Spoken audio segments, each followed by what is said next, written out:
Have you ever felt like you were talking to an empty room? Like your prayers just hit the ceiling and bounced right back? There was this man, let's call him David, who was exactly in that place. He wasn't a skeptic, not really. He wanted to believe, he truly did. But life had a way of wearing him down. The bills kept piling up, his job felt like a dead end, and a sense of loneliness had become his constant companion. One night, after another long and draining day, David sat on the edge of his bed, looked up, and just let it all out. He said, God, if you're really there, if you can actually hear me, I need a sign, not something small, either. I need something big, something unmistakable, a thunderclap on a clear day, a message written in the stars, something I absolutely cannot deny. Just show me you're real. He went to sleep that night with a heavy heart, half expecting to wake up to a world-shattering miracle, and half expecting nothing at all. The next morning, the sun streamed through his window just as it always did. No thunder, no celestial messages, just the annoying buzz of his alarm clock. He sighed. Of course, he muttered, nothing. He dragged himself out of bed and started his usual routine. As he made his coffee, he glanced out the kitchen window. A tiny hummingbird, a flash of emerald and ruby, was hovering by the feeder he'd forgotten he'd even put up. For a moment, he was captivated by its impossible speed, its delicate beauty. It darted away as quickly as it appeared. He shook his head, dismissing it. Just a bird, he thought, and went on with his day. His drive to work was the usual traffic nightmare. He was stuck, fuming, late, and convinced the day was already ruined. He turned on the radio, hoping for a distraction, and fiddled with the dial. He landed on a station just as a song was ending, and the DJ came on. That was a classic, the voice said, a reminder that even on the toughest days, there's a little bit of grace to be found. Then, the DJ shared a short, anonymous story from a listener who had been struggling with loneliness and found comfort in a surprise phone call from an old friend. David felt a strange pang. It was, oddly specific, but he brushed it off.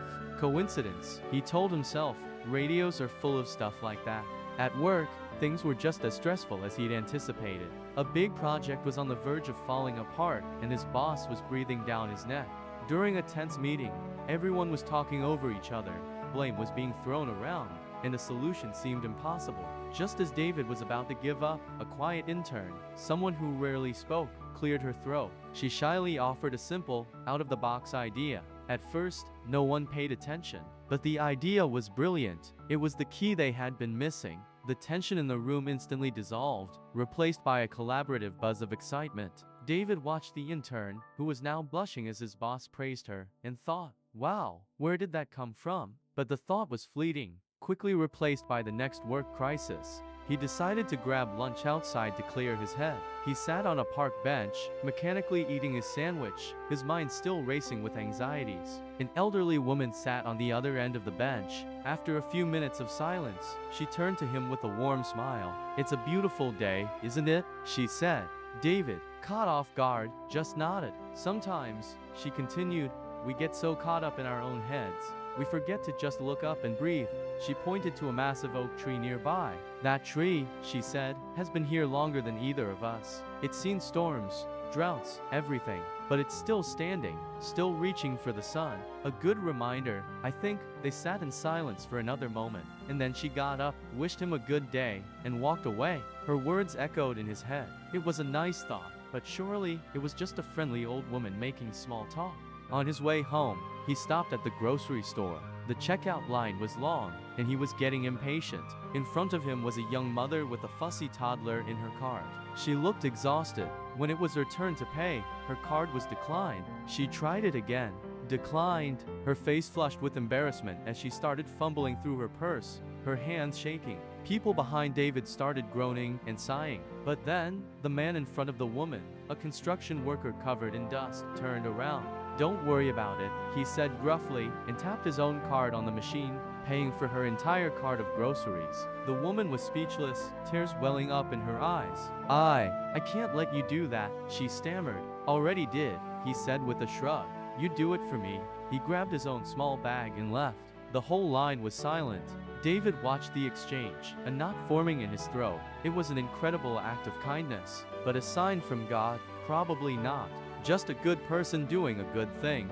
That evening, David collapsed onto his couch, feeling just as defeated as the night before. Well, God, he said out loud to the empty room, I guess that's a no-no sign. I asked for a thunderclap, and all I got was just another day. He closed his eyes, replaying the events in his mind. The stress, the traffic, the meetings. But then, other images started to surface. The hummingbird, a tiny, vibrant jewel, a marvel of creation appearing right outside his window. The voice on the radio, speaking of grace and connection, right when he felt most alone. The quiet intern, offering a perfect solution that no one else could see. A moment of unexpected clarity in the middle of chaos. The old woman in the park, with her simple wisdom about the sturdy oak tree, a metaphor for resilience he desperately needed to hear. And the construction worker in the grocery store, a selfless act of compassion for a stranger, a powerful display of human goodness. One by one, he replayed these moments. They weren't a thunderclap. They weren't a message written in the stars. They were small, quiet, gentle. He could have easily missed them. In fact, he did miss them. He had dismissed every single one. But now, seeing them all laid out, strung together like pearls on a string, he felt a profound shift inside him. The sign wasn't a single, spectacular event that screamed for his attention. The sign was a whisper, repeated throughout his day. It was in the beauty of nature, in a timely word of encouragement, in a moment of unexpected wisdom, in an act of pure kindness. God hadn't answered with a shout that would overwhelm him. He had answered with a gentle voice that invited him to pay attention.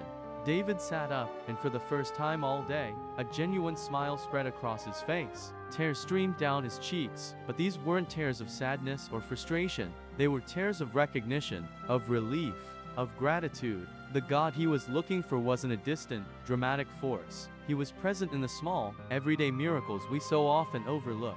The sign wasn't for his eyes, it was for his heart. And his heart, finally, was open to hearing it. He didn't need a thunderclap anymore. The whisper was more than enough. Thanks so much for watching. If this story resonated with you, consider subscribing for more content like this. See you next time.